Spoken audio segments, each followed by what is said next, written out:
Hi, and welcome to this first video term beside the introduction, where we talk about various AI terms explained for C# developers. And this is not really a term, but more what are the types of AI, what are the players out there, and so on. So kind of a second introduction until we go into the hardcore terms. So artificial intelligence is just a general term for all the other types of that are subsets of artificial intelligence. And the hype and focus right now is on generative AI, which is the one down here, which built on top of all the other ones. So without all the other ones, we wouldn't have generative AI. But of course, there's other developers uh, and scientists that works in all the other areas. I have mostly spent my time in this area, but let me talk a little about what the different parts of them are.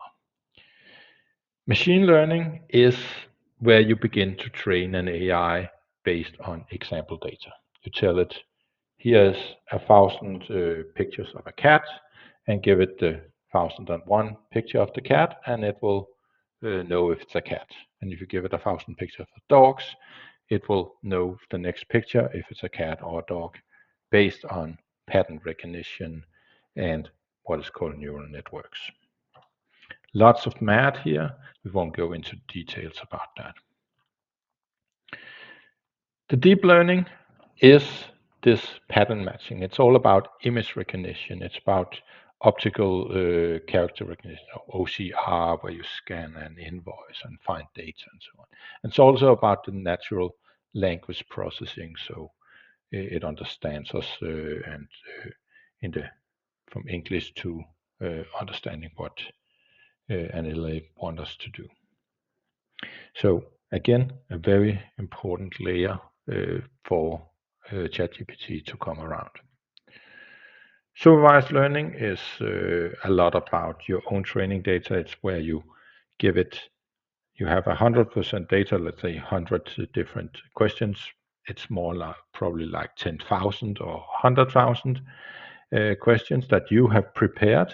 And then you give it 80% of your data, and you give it, and then you validate against the last 20 or 70, 30, all depending how you learn, so it can begin to understand data better. Again, it's all about machine learning. It's all about training data, and generative AI is exactly the same. It's just trained on even more data. It's the huge amount of data and the entire internet. It's about the way things has been tokenized and instead of just words, and it's all about these neural networks that predict words. I won't go into details here, but now we have the general approach of that. Just because we talk AI doesn't mean that we are technically in generative AI, but in my day-to-day practice, when I say AI, I actually mean generative AI. When it comes to the LLMs, you of course have the options to run them in multiple different ways. You have the online models and you have the offline models and the various providers. You have the big four in terms of online models. You have OpenAI with their ChatGPT, and ChatGPT can be hosted either by OpenAI themselves, or if you want the corporate version that promise everything, that is not being retrained on anything, you can go with the corporate Azure OpenAI version. Anthropic is a company that came out of OpenAI. They split out because they wanted to focus more on security, focus more on code, and they made the Claude model, and that can be hosted by Anthropic themselves, or in the business case, it's Amazon that helps them do that. Then there's Google and their Gemini model. Google, of course, hosted themselves in their Google Cloud Platform. And finally, we have xAI with their Grok, which is part of X So you can use that there. In terms of offline models, Meta or Facebook have their Llama model, which is an offline model. You can't, other people host it, but Meta themselves are not hosting it.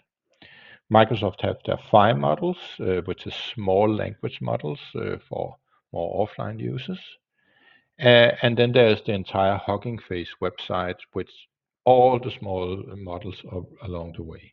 Of course, there are more online models like DeepSeek and others over here, but all of them are listed on Hugging Face. And in terms of running these offline, of course, you need a lot of memory, a lot of GPU power. But if you do, and for the very small models, you actually can run it, but you either need the service called Ollama, and Ollama can run all of them, not just Llama itself, or you can use the Microsoft Foundry Local, which is a similar service that spins up as a Windows service and runs your model for you locally. And that is everything for the types of AI. See you in the next video.